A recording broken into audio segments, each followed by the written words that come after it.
No room left for Mexico or for Canada. No, the tariffs, they're all set.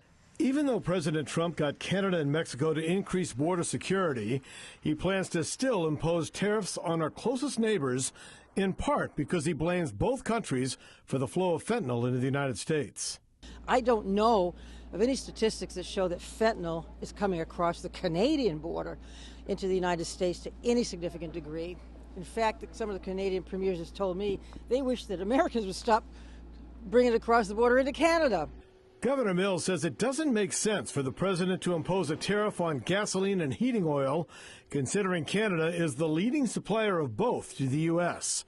She and Senators Collins and King and Congresswoman Pingree are urging the Trump administration to reconsider. This is going to be higher electric costs, particularly in northern Maine. The lobstering industry itself is very much integrated on both sides of the border, and a lot of industries in Maine are. This state is just going to feel more pain before this is over.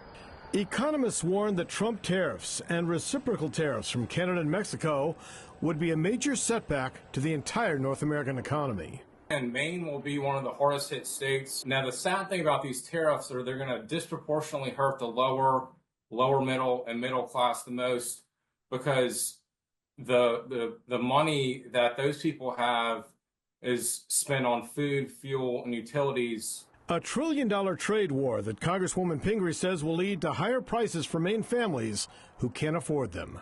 You know, President Trump sees tariffs as a way to pay for tax cuts. So we might raise prices, people might pay more, but this will eventually, in his mind, all go to funding tax cuts to some of the wealthiest people in this country.